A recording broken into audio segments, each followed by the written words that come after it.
Welcome to EconTalk, part of the Library of Economics and Liberty. I'm your host, Russ Roberts of George Mason University and Stanford University's Hoover Institution. Our website is econtalk.org, where you can subscribe, find other episodes, comment on this podcast, and find links and other information related to today's conversation.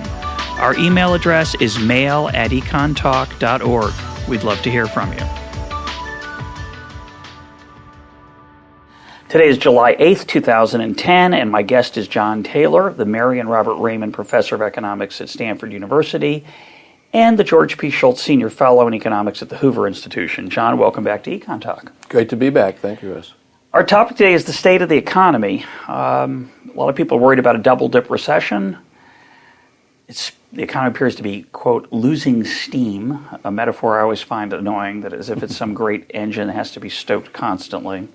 Where do you think we're headed? I think it's slow. There's a slowdown from the beginning of what looked like a stronger recovery.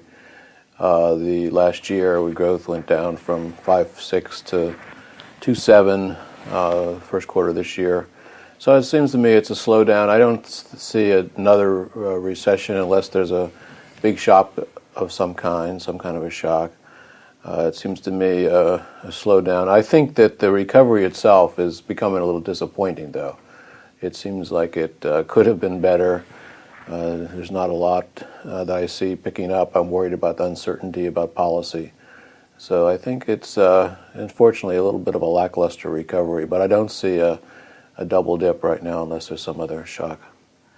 What do you think is going on in the labor market? When we talk about the recovery being disappointing, the main area I think people point to is that job growth's been mediocre. Unemployment has only come down to the extent that people have been discouraged. What do you think is happening there?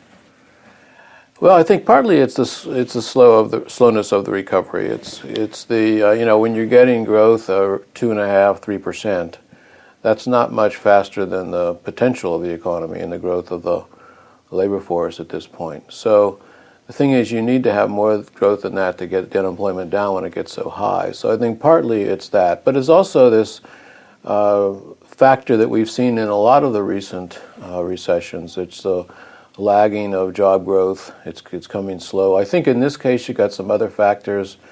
We're debating the unemployment compensation continuing its length, so I think this sometimes discourages. I think also there's, in this case, since it's been a big recession compared to what we have had for the last 25 years, even longer, that people have used this opportunity to make some force adjustments in their workforce. Yeah. See that here at Stanford, see it at private firms. And so that means it's a little hard to come back rapidly to some of those jobs. So I think that's a little different this time. I want to talk about two issues related to the labor market, and then we'll turn to some policy questions. What do you think of this argument about productivity and its behavior over the business cycle? Some have argued that part of the reason that job growth's been so sluggish is that productivity growth's been so spectacular, which is unusual, that we need to, it's harder to add jobs because firms are getting so much out of their existing workforce, they don't have the demand for workers that they normally have. Do you think there's anything to that argument? No, it's an old argument. People say that high productivity means lower job growth. I don't see that. It seems to me high productivity is a benefit. You get more for a given amount of work, and that's people demand the product. So I don't really see that as something that's maybe short term now and then it can have some effects, but the longer term it seems to me, any reasonable time period, that's not something that discourages employment. Those are decisions to hire workers. In fact, they're more productive when productivity is higher. So for a given real wage, there's more opportunity to hire workers. Is it true that productivity has been growing over the last couple of years, though, during the recession and the aftermath? Do you know those numbers? Yes, productivity. And always, of course, productivity spurts in a recovery, right? Because you're getting a increase in output without as much of an increase in employment. That always happens. Going into recessions, you get a little bit of the reverse, and in that case, this hasn't happened as so much, this downturn. And I think that has to do with this fact that it's been an opportunity for a lot of firms to make some force adjustments, and of course that increases productivity. This may be a time where people realize, geez, we've got this computing services. Now maybe we can, since the times are weak or we have some excuses, we can adjust the number of workers using these computers. And so that is an extra increase in productivity that you see measured. And I think you saw that in the recession. Let's turn to that unemployment insurance issue that you mentioned. The two great economists, Paul Krugman and Nancy Pelosi, have recently been quoted as saying that unemployment insurance is a great stimulus to recovery, suggesting a sort of free lunch. You have these unemployed people, you give them, you extend the the term of unemployment insurance longer than you had in the past. You keep extending it because that way they have more money to spend in the economy. The multiplier kicks in. And so not only do you ameliorate their pain and suffering, which everybody's in favor of, but you also enhance the growth of the economy. In all seriousness, that argument has been advanced by Paul Krugman, and Nancy Pelosi did latch onto it as a which I think she called a win-win. What do you think is going on there? No, I don't think that's the correct argument.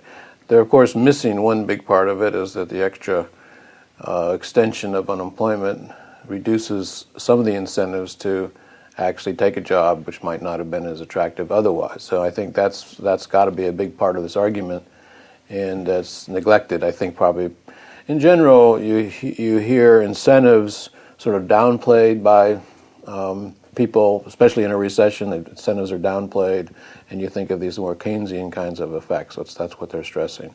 Seems to me that's a mistake, and even in bad times you have huge amounts of incentives that are affected by public policy. In fact, we saw that in some of the things like cash for clunkers, huge incentive effects to buy early, and then it just plummeted later, first-time home buyers. So those incentive effects are there, and I think that it's very strong in the case of unemployment benefits. The Keynesian side of it, I just don't see that in the data. We've had a big stimulus package here. Part of it is sending checks to people who are lower income. Part of it is unemployment compensation. And in my reading, it hasn't really done much good. So as we theorize, as Paul Krugman and others theorize, the data is coming in and suggesting something quite different. Let me play devil's advocate on that for a minute, because when you go back to the Great Depression, the standard view used to be that the Great Depression was the great showcase of Keynesian policy. The New Deal came along, Roosevelt used deficit spending, and he primed the pump, put the steam back in the engine, and the economy recovered. Of course, there's not a lot of evidence that that's true. The economy did recover from its nadir, its low point in 32 or 33, but that recovery stalled in 38. Some say it was because of monetary policy, but interestingly to me, the general consensus I think now of people who are advocates of Keynesianism is that Keynesianism was not tried by Roosevelt. He didn't spend enough. He raised taxes. He wasn't enough of an aggressive deficit spender. And I have a feeling we're going to get a similar story as this recovery fizzles going 20 and 25 years from now. People are going to look back on it and say, well, we didn't really try the stimulus package. It wasn't big enough. And for example, we're now in July of 2010, so we're 17 months or so into the signing of the bill. There's been $415 billion spent so far, not the 787 you heard about. Some say it's higher than that even. Of that 415, 163 billion were tax rebates, which for Keynesians is still stimulus. You and I are skeptical of it. There was only 252 billion of direct spending so far, and only 14 billion of that, by the way, was Department of Transportation spending. So 5% was what infrastructure. Which is not the sort of way it's portrayed. So should that have had an effect, that amount of spending? Is there any case for the Keynesian argument that we've got to do more, we didn't do enough, it was just a small amount? Well, it didn't have much effect, that's for sure. Part of it because it's small. It's amazing how small it was. But I think you have to realize that's the reality. That's what happened. That's what we get from this program. It's not like you can wave a magic wand and have everything spent in the first 2 months. You have the reality of environmental permits and reality of people don't want the project here, they want it somewhere else, and that delays the spending. So that's the reality. I think, though, that if you just look at the numbers, both the downturn for that and the upturn is this private investment. I mean, a lot of inventory investment, private investment, discouraged in the panic and then picking up, realizing things weren't so bad. So I don't, even if it's a small amount, I see that small amount as having a relatively insignificant effect, especially when you include these transfer payments, rebates or whatever you call them. They just really have not. If you can look at the numbers and see that they have not jump-started consumption as has been advertised. So I think it's one of the problems with this whole discussion that people are having on both sides is, in many respects, it's a theoretical argument. We're using our theory, which is good, but in the meantime, we have all this data, and it's good you're bringing these figures out. And the data seems to me to show it's not working, and so doing more of it is bad. Plus, and I think many other countries around the world are realizing this. Plus, there are some real negatives. There is the increased debt. There is the increased expectation of higher taxes to pay for it. And those are definitely drags. We have those in some of our models. Models I use have those factors, and they're coming home to roost already. So do you think, let's talk about that. Let's step back from the current mess for a minute and talk about that empirical question. Do you think we have anything remotely reliable that we know or understand about what we would call crowding out? The expectations of, to a lot of people, it's just obviously true that if you give people money and they spend it, it stimulates. They ignore the fact that they often don't spend it. They ignore the fact that other spending might go down in the face of that spending. And so one of those issues, that's a crowding out phenomenon. The argument would be, well, when people are worried about those future higher taxes, they are going to be more conservative, more prudent, and spend less. Do we know anything about the magnitude of that? Or we talked earlier about incentives. Those of us who are less interventionist tend to argue that those incentives are strong. Empirically, is there much evidence that people take those effects into account when they make their own decisions?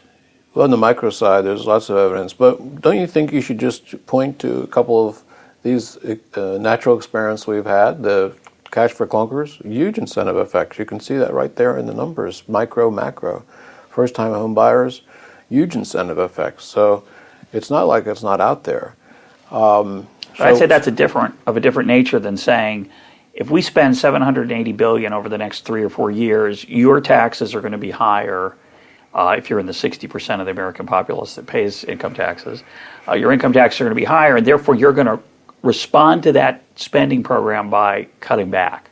Do we have any evidence on that?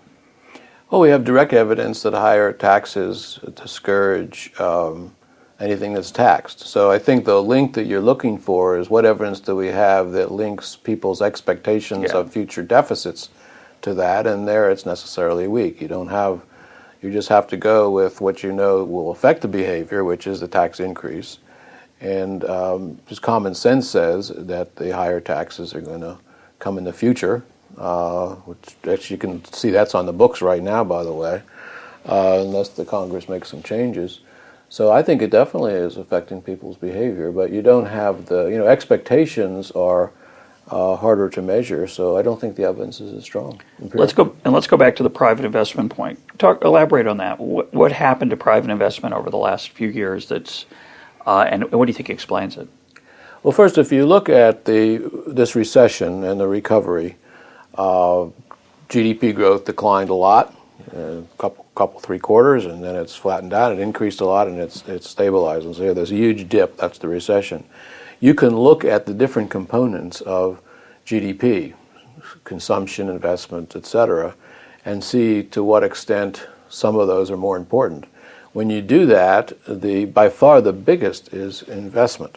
So the idea is firms were quite frightened, not only in the United States but globally, so they cut back on their investment. Their sales dropped, so they also cut back on inventory investment. It was actually very rapid around the world. When they saw that there was a bottom, it wasn't the end of the world, and I think that was as early as December 2008, January 2009, it starts turned around. You can see that in measures of expectation. So investment turns around, and naturally inventory investment turns around. So that cycle is really explained by the investment and the natural dynamics of the economy. You superimpose onto that the various actions, the stimulus package, cash for clunkers, first-time home buyers, and you see little blips and ripples, but it's this main trajectory is the private economy recovering, and of course now the recovery is slowing. I think it's a similar pattern in the Great Depression. Enormous decrease in private investment, and then it stagnated actually in the face of what some folks call regime uncertainty, all the chaos of the rule changes and the policy changes. Do we see any evidence of a loss of or an uncertainty about the future on the part of private investment, or has it pretty much recovered steadily since that bottom? Private investment, as the pause has occurred, as you've gone from 5.6% to 2.7% for the first quarter, the same investment, you see investment rising and then slowing down. There's no question. That's part of my story. It's largely investment driven. The reasons for that, it's not completely clear. I emphasize a lot the same things you mentioned in the Great Depression's uncertainty about policy, because you do have, first of all, this debt is increasing in ways that we haven't seen it before. It's projected by the CBO to be 947% of GDP if we don't make a correction. And people, there's an inconsistency that can't stand. Something's got to give. Right. That's not a forecast. That's just a warning flag. It's the implication of current policy. So either current policy has to change, or there's some other kind of a disaster that resolves the inconsistency. The disaster could be a hyperinflation. Disaster could be the U.S. Doesn't pay its debt, which in this case is enormous harm to the country. So those are the disaster scenarios. The hope is that you get the policy correction, but people don't see that playing out. It's still not there yet. There's still not. Nobody's articulating that strategy. So I think that's one of the biggest uncertainties. And of course, people worry about that it's part of the resolution is going to be tax increases, and that, of course, for the economy is a negative. So there's that uncertainty. Plus, you have a regulatory reform on the financial side, which is very complex, and it's going to be left to the regulators to implement. Regulators who were quite disappointing during the crisis itself, and so that's another element of uncertainty. Healthcare, and then you have healthcare, of course, which is also already out there. How that's going to right. So there's a lot. People still talking about environmental legislation, thinking about, and then I would say to add to this, there's to me worries about just the general rule of law. You've got you had this intervention with the automobile companies. Now you're having the strange kind of interventions with BP, and the putting the money aside to be allocated by government officials. So there's a lot of things there that I think if you're thinking about how, I think the rule of law has been so important for the United States and for our economic system that if we start to lose that, it could have effects which could be pretty bad. May not be instantaneous, it might erode over time. Let's turn to monetary policy. What do you think the Fed? Well, let me start back. Try to just help me understand what the Fed's been doing over the last, say, 6 months, and what do you think they ought to be doing? Well, they've got the interest rate down to the bare minimum. That's pretty obvious, and that it came down back in December of 2008. So it's been sitting there at a quarter, I think, right? 1/4%. Between 0 and a quarter. The federal funds rate. Average. That's the federal funds rate, between 0 and a quarter. And long rates have actually come down rather than up recently because of, I think, sort of a flight to safety to some extent from concerns about what's going on in Europe. But the other big thing about monetary policy is, especially in the last year and a half, the major purchases of mortgages by the Fed through mortgage-backed securities.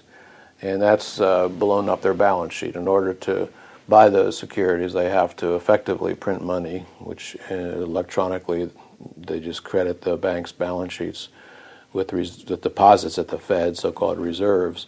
So their balance sheet in the technical lingo has really exploded, and it really has to come down if they're going to take control of monetary policy at some point. So that's, and I don't think that those purchase of mortgages have been very effective.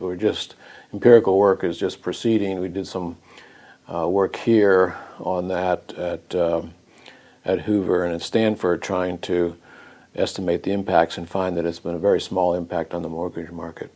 But in the meantime, it's changed the monetary policy in a way that's somewhat worrisome to me. That's more like fiscal policy or credit allocation policy, not monetary policy, classically defined, where you're controlling money growth to keep the economy stable and inflation low. And so it raises questions about independence of the Fed. Congress, of course, has raised a lot of those questions because of these actions.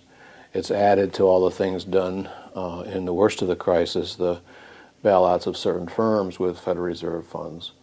And so I really think the Fed should get back to, I call it the framework that worked before all this began, do that as soon as possible. How would it do that, though, given, I think the balance sheet's about $2 trillion? They hold a massive amount of these mortgage-backed securities, some of which they've purchased from banks, and others they are, if I understand it correctly, and I find it remarkably opaque, which is depressing, they're basically funding the mortgage market through Fannie and Freddie. Fannie and Freddie used to be quasi-public, quasi-private, whatever you want to call it. They were put into conservatorship in September of 2008, and since then they continue to operate holding interest rates artificially low, or I don't know how artificial it is now in this environment, but they're getting their funds effectively through the government, right? Isn't the Fed simply acquiring all the mortgages that they're backing? It had been doing that. It bought $1.25 trillion of the mortgage-backed securities, but they stopped in April of this year. Okay. So they're not buying them anymore. So their program is over. They bought them, and so when I say it didn't work, I find that the purchases of those mortgages didn't move rates around.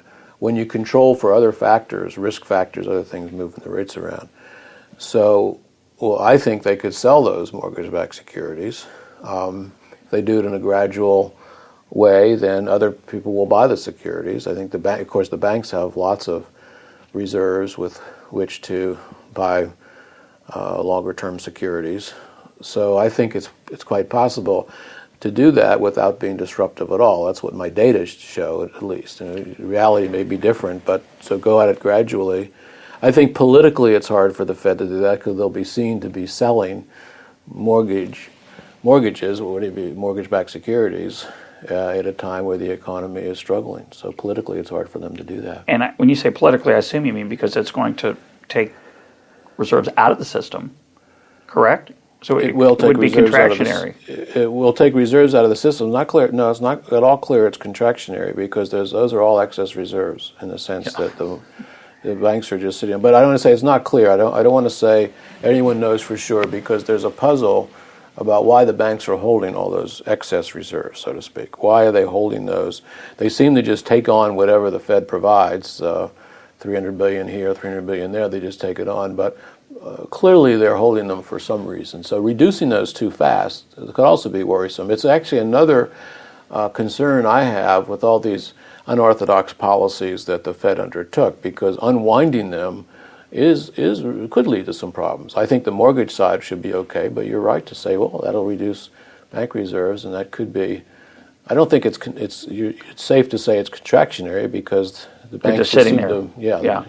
I just want to mention to our listeners that we've talked about a bunch of numbers here. John's talking about private investment and the path over the recession, and now Federal Reserve policy and the implications for mortgage rates. You've written about these in very accessible ways, and we'll put links up to those papers. So if you're out there listening, John recently testified before Congress on the stimulus package and why your reading of the numbers suggests it didn't have any impact. So if you're listening out there and you want to look a little more closely, we'll put those up on the web.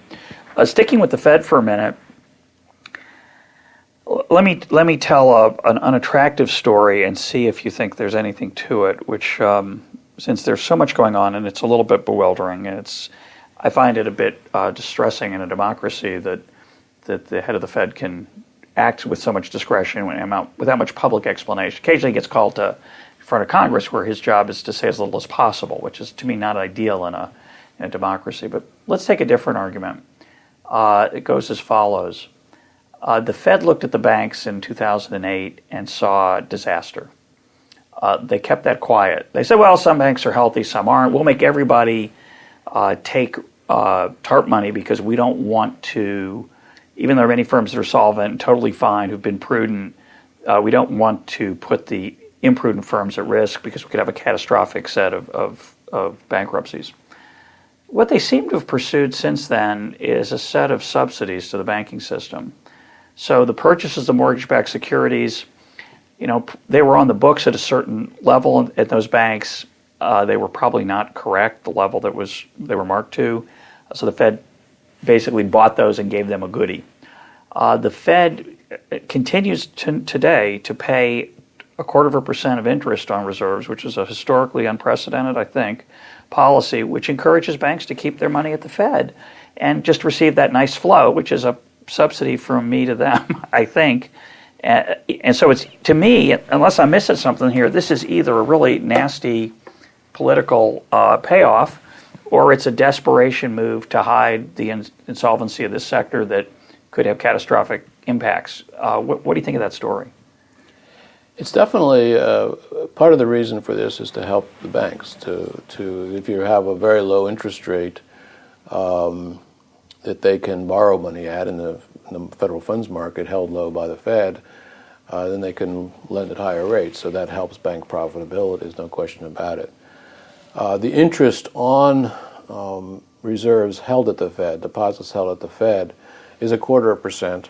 And the paying interest on reserves is what's unprecedented. Just started right before the panic began, and it was originally higher and it came down.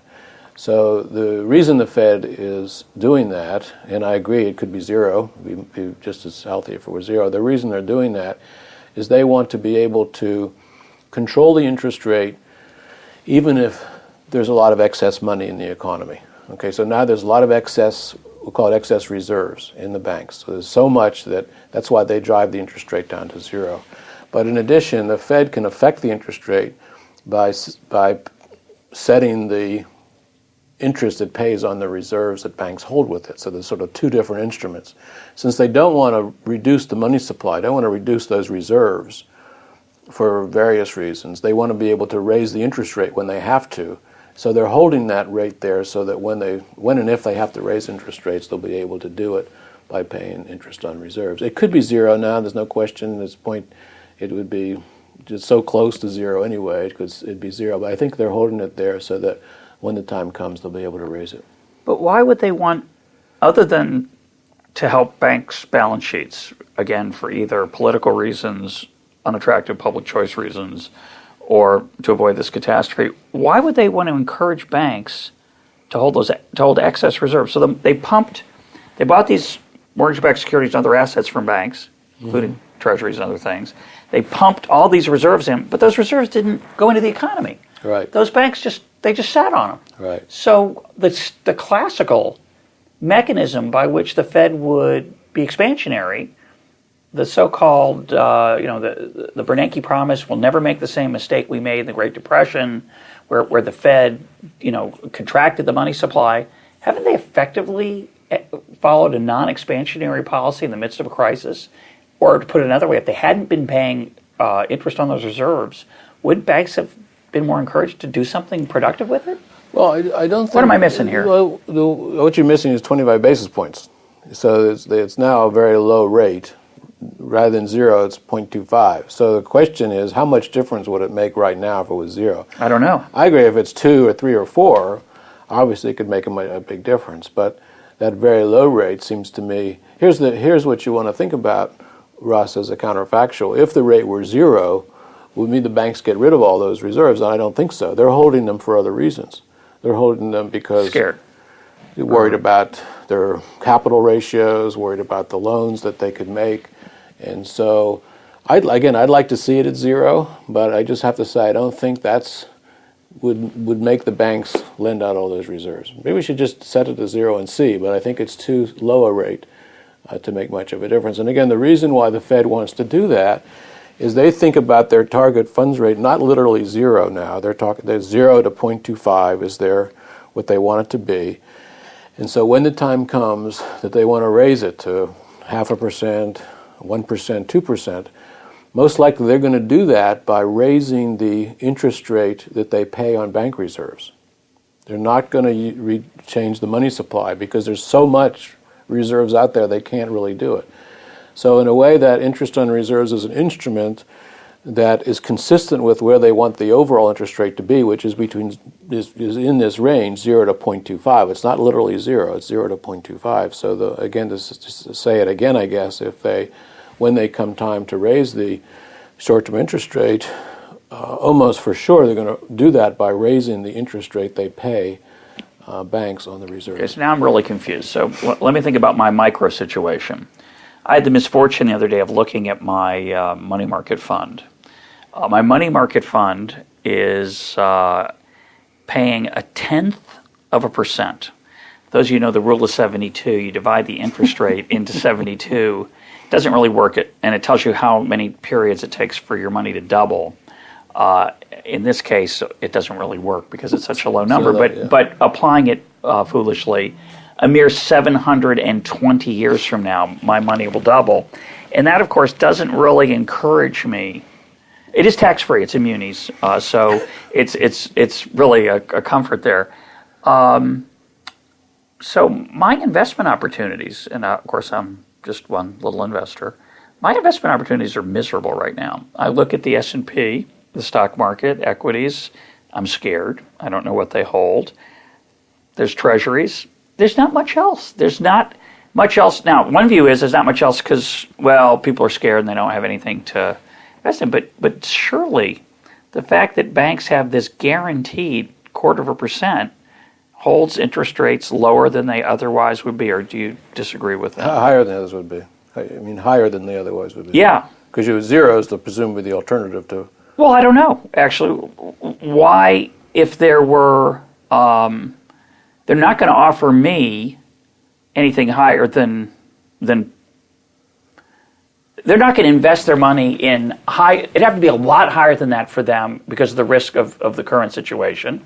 But the market's isn't it artificially being held down? You think it's being artificially pushed up?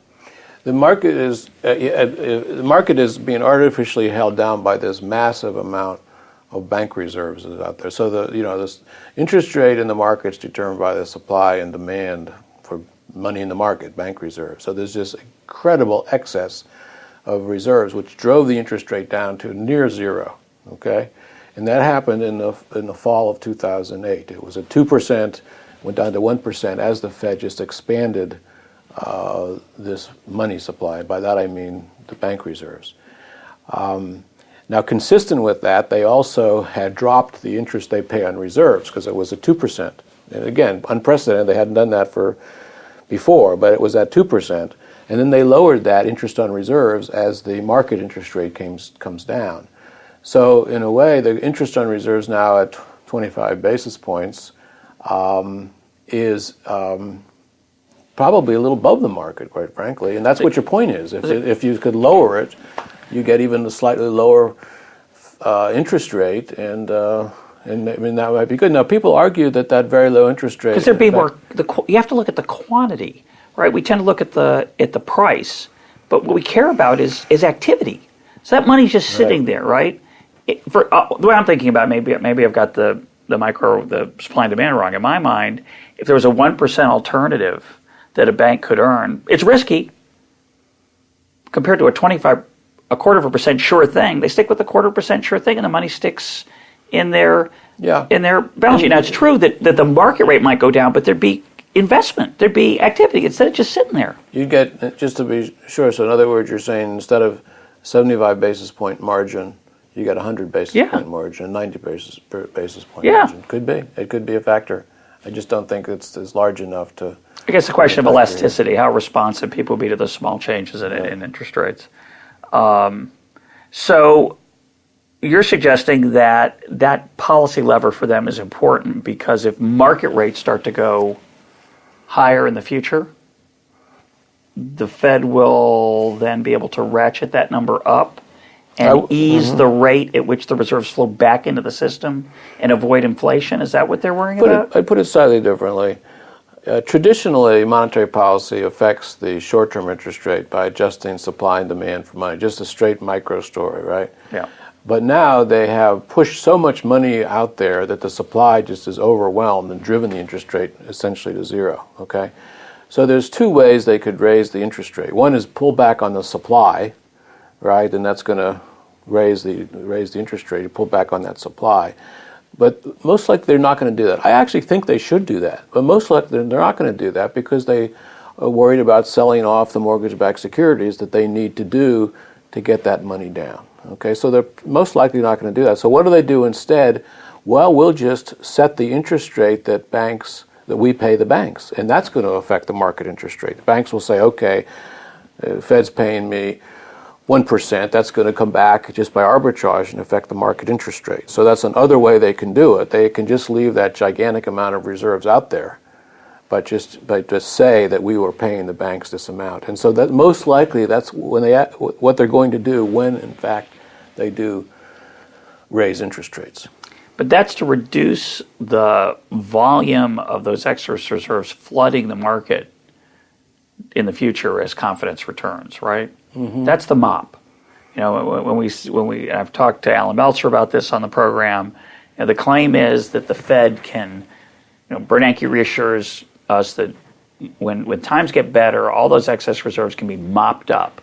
But of course, Meltzer argues that they won't have the political will to do that, that to raise interest rates as the economy is recovering. So they're probably going to find that very politically difficult to do. But you're saying this is the mechanism by which they could do it. I'm talking about the mechanism of getting reserves down. Now, rather than sell mortgage-backed securities to get reserves down, they can also do this mop-up is really what you're referring to now. And effectively what that means is they go out and borrow money separately, and that mops up the reserves. It's just another method to do it.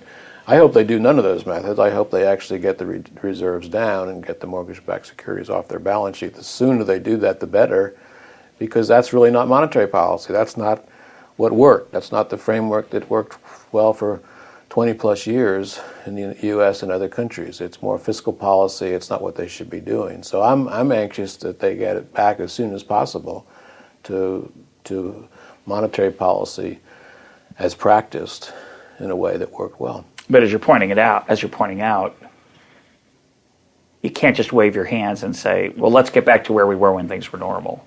We've got that problem in a lot of sectors of the economy. Yes. We've got it with the IG. We have it with the auto industry, right? The government's stake with Fannie and Freddie, right? The government is deeply enmeshed in a whole bunch of sectors of the economy, and we all have in the back of our mind, well, when things get better, we'll just go back to where we were. But the path is not so obvious. It's not so obvious. Also, if you wait too long to get back, then you maybe lose credibility to ever get back.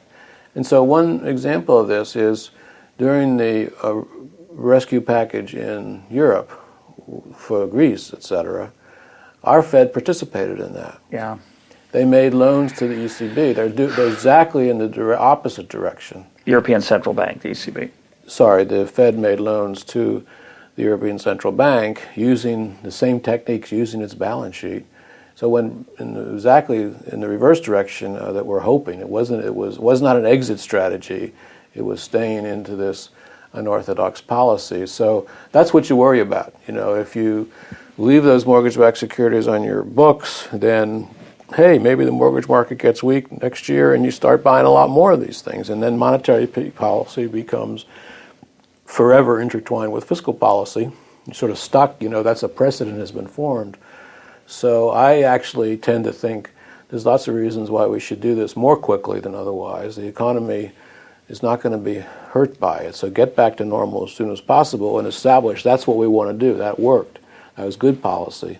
Instead of in this never land here of unorthodox policy and say, well, it's going to take a while to get out of it. But if Ben Bernanke were sitting here, wouldn't he say that in the fall of 2008, I didn't have a choice. I was out of ammunition. The only thing left was what occasionally gets euphemistically called quantitative easing, which is simply the acquisition of other assets. That the at the time when people said the Fed's impotent, it can't do anything, it's pushing on a string. No, it could go and buy these mortgage-backed securities. So what might it have done differently at that point that would have avoided this unwinding problem? I'd say, first of all, this ability to go in and help certain firms, help certain sectors, not help other firms and not other sectors, is, I think, really was the major problem in the crisis. The panic, let me put it that way. The Fed used its balance sheet to bail the creditors of Bear Stearns. It pledged some bridge loans in the case of Fannie and Freddie. Then it pulled back, it said no balance sheet for Lehman Brothers. Then the next day it went and offered balance sheet for AIG. Then it went back, no balance sheet, and we have the TARP. That, I think, that back and forth, on again, off again, spooked the markets tremendously. So I think there's a great degree of harm caused by the ability to do that. If you then you go after the panic and you talk about the mortgage-backed securities, I don't think that did any good. I just look at the numbers and find maybe you can see an effect there, you can see an effect here, but it's very, very small. But it's put the Fed in this precarious situation of people question its independence. How does it reduce this without causing turmoil? The period where I think the Fed's actions were helpful was in the middle of the panic. So there was pre-panic bad, post-panic bad, in the panic when they helped the commercial paper market and some of the problems that the money market mutual funds were happening. I think that demonstrated a great degree of coordination with other central banks, with other parts of our government. I think that was basically helpful as near as I can see. But in the meantime, you got this bad thing that probably led to the panic, and this thing that's accentuated in the future. So on balance, I think it's been very harmful. When you're talking about the money market fund, you're talking about the fact that Reserve Primary in the wake of the Lehman bankruptcy looked like they were going to, well, they did break the buck, meaning they weren't going to be able to honor right away their promises of redemption at par, which caused a lot of people to be very anxious about their money generally. And right. I think at that point the Fed guaranteed money market funds. Right.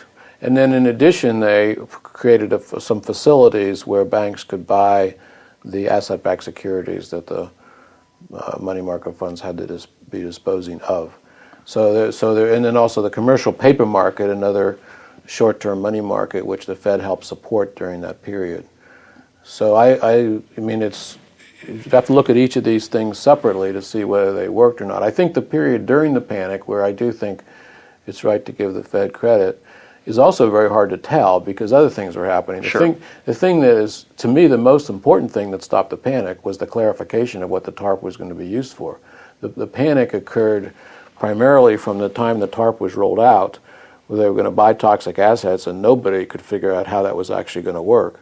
And then a week later, they changed their mind. They said, we're not going to do that. Changed their mind 3 weeks later, and the panic really stopped right away. Not to say that they resolved it completely at that point, but at least there was clarity about what this thing was going to be for.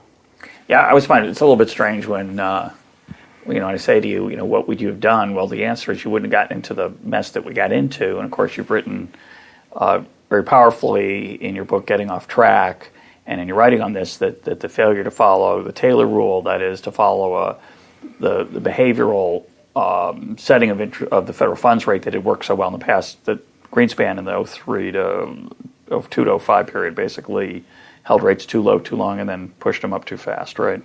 Yes. And again, I don't have to look at a Taylor rule to see that. It's just so much different than the policy that was being followed in most of the 80s and 90s. And you and I we've done a couple podcasts on that, so people who want to go back and review that can listen on those historical history discussions. Before we leave monetary policy, one more thing.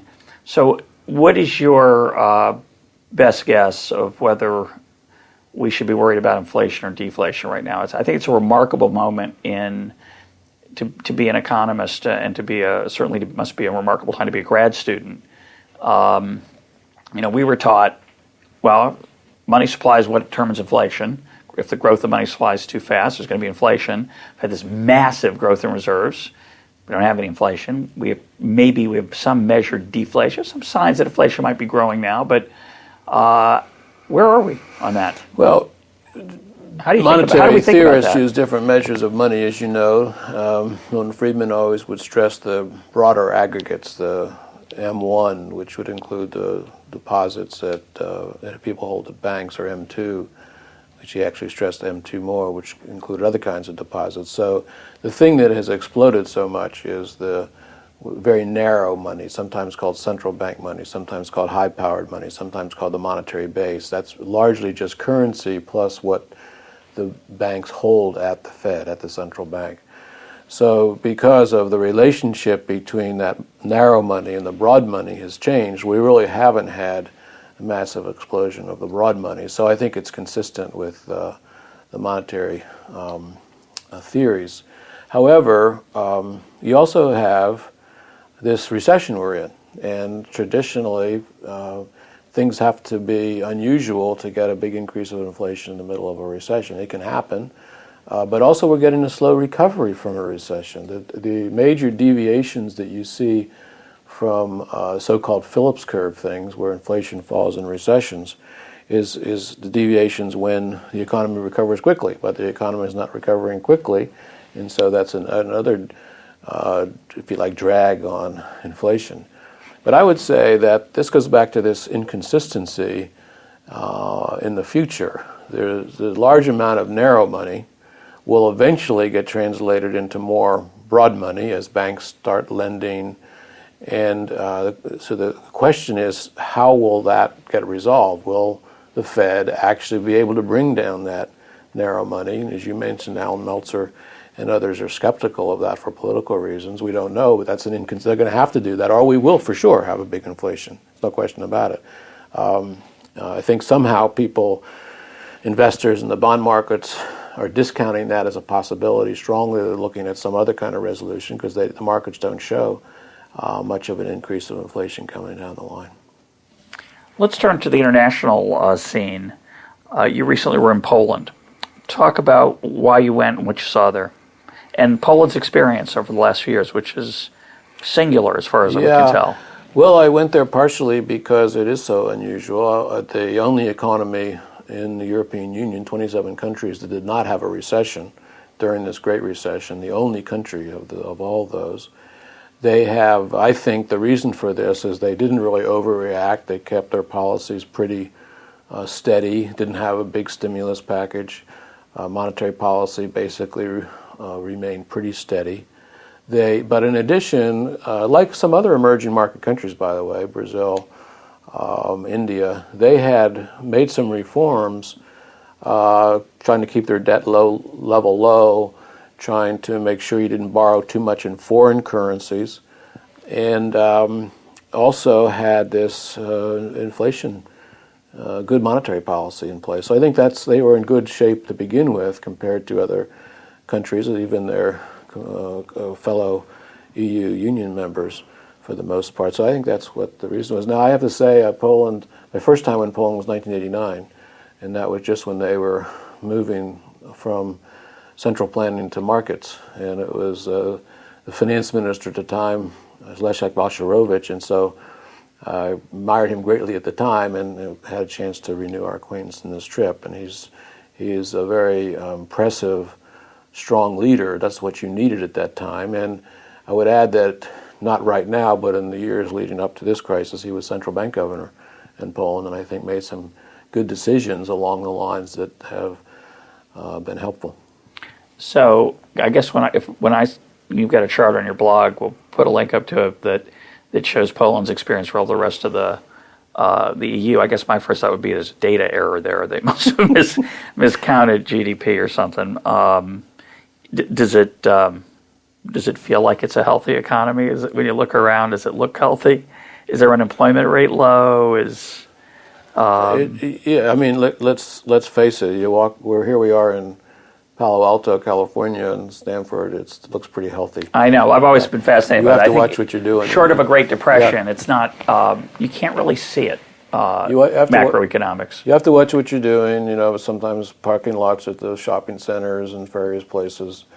I'd say, to me, for Poland, the biggest comparison is 1989, 21 years ago, where the place was dirty, pollution was terrible, hardly any shops, to me, people looked kind of glum. Now, Warsaw, I was also in Poznan, there's a vibrancy, there's shops, there's things to do, the place is so much cleaner. That's the one thing that's amazing, just the public service is so much better. And so that's the main thing I noticed. It's really not comparing Germany versus Poland in the state of the economy at this point, but that longer term thing, which is very impressive. Oh yeah, sure. Of course, maybe they just took you to the nice neighborhoods. When you talk about their policy environment relative to the rest of the EU, are they noticeably less interventionist in terms of the stimulus? Did most or almost all the EU countries respond to the current crisis with much more intervention? Yes, I believe so. Now, I have to preface this answer because it's very hard to tell, quite frankly. It takes a lot of work to determine really what is a stimulus and what isn't. Sure. I think the U.S. has been relatively transparent on our stimulus package. You can go. I'd say relatively, yeah. You can go and figure out how much is being spent. But China, completely the opposite. It is so hard to figure out what the money has been spent for, how much has been spent. Now, in Poland, it's interesting because, like many countries whose governments may have been reluctant to move towards stimulus, they were being challenged by international groups or by their opposition parties. You got to do more. Do this. Have this stimulus. It happened that during that period, the G20 was forcing everybody to take a stimulus, and so they went through that. And to best as I can tell, is what they did was effectively describe the policies that they were taking anyway as stimulus. You know how you can do that. You have, because tax revenues may have been scheduled to change, and they could say tax rates are going down anyway. So, that's our stimulus. And so, for the most part, and I guess people need to do a lot more work on this. One of the greatest research opportunities is all these natural experiments around the world because of all the packages. But I think for the most part, they resisted. They didn't overdo it. They stayed calm. And I think that was a big difference. What about what's going on in Greece? Today in the paper, Greece has decided to raise their retirement age from under 50 to 65. Interesting idea. Change the generosity of the pension plans for, I think, public employees or maybe everybody. So they've taken what appear to be necessary steps towards some fiscal responsibility. I don't think it's fully passed yet. It hasn't quite made it into law, but it seems to be a big change for them, and maybe they'll get out of this. But a lot of people are pointing to our longer run situation, particularly with respect to entitlements, Medicare and Social Security particularly, as the Greece is a bit of a wake up call for us. Others say that's ridiculous. We're nothing like them. We don't have the same fragility in capital markets that they have. Our ability to borrow is always going to be strong, et cetera. Do you think what lessons do you learn from what's happened in Greece for us? I think the lessons are very strong. First of all, this is another example of things I've stressed, that these crises are largely caused or prolonged by government actions. Those deficits are that the private sector didn't do that. Those are government actions, and they have been harmful to Greece. They can't borrow. It's been harmful to all of Europe. So to me, there's an important lesson there, is that governments need to get their acts together to prevent this kind of thing from happening. And I think there the lesson for the U.S. is pretty strong. Our debt to GDP ratios, as I have emphasized, with our current policies, are expected to rise much more than Greece has at this point. So you have to have faith that somehow we're going to make the adjustment. I certainly hope we do, but it's not there yet. And so you have to take it seriously. I mean, you just can't say it's going to go away. You've got to take some action. You've got to say, okay, here's what happened in Greece. We don't want to let that happen in the United States, but it could happen. And if we don't make some adjustments, some hard adjustments, it could happen. So I think it is an important lesson. in many respects. I think you can go to extremes and say this is going to hurt the U.S. economy right now because we do have time to make the changes. But what we have to do right away is lay out the plan. You don't have to do everything right now, but you have to lay out the plan so that you can get started on it. Do you understand what's going on with, or how do you understand the attractiveness of U.S. assets, particularly treasuries? You know, the standard explanation is a flight to safety. But as you point out, we're doing a lot of things that certainly don't seem to predict that they're going to be safe. Why is it, or let me say it differently, if the rest of the world got its act together and their assets looked more attractive, would the U.S. find itself forced to pay higher and higher rates? Because there doesn't seem to be anything on the horizon. There's no expectation of inflation, and there's no risk premium built into treasuries, despite what appears to be our profligate behavior. How do you understand that? I think the U.S. is still viewed as a country that will get its act together. I think there's a sense that we have in the past, we'll do it again. To me, as someone interested in public policy, that's not enough because I know someone's got to actually do it. It's not just going to actually happen. Yeah, it's not. But I think that if you're an investor, you're probably thinking in those terms. I also think that there's in terms of interest rates, there's probably a view out there that we're going to have kind of a slow period here for a while, and so that's going to dampen inflation. That's going to dampen interest rates. So there's probably out there, as part of the forecast, is a possibility of lower growth, lower potential growth. Again, I hope that doesn't happen as well, but I think that's also consistent.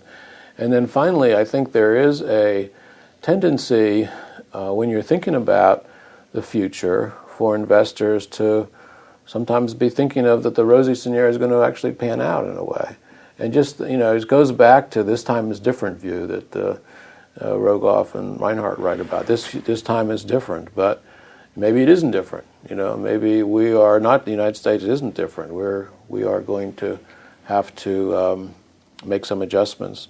And what I mean to say by all this is that when you're investing and thinking about prices, there can be inconsistencies out there that have to do with the psychology of how people price assets or what they think about the future. And to me, the inconsistency is not resolved at this point in an obvious way. And so that's why I think there's still a lot of uncertainty.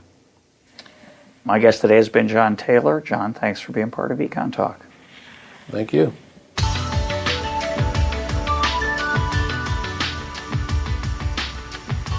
This is EconTalk, part of the Library of Economics and Liberty.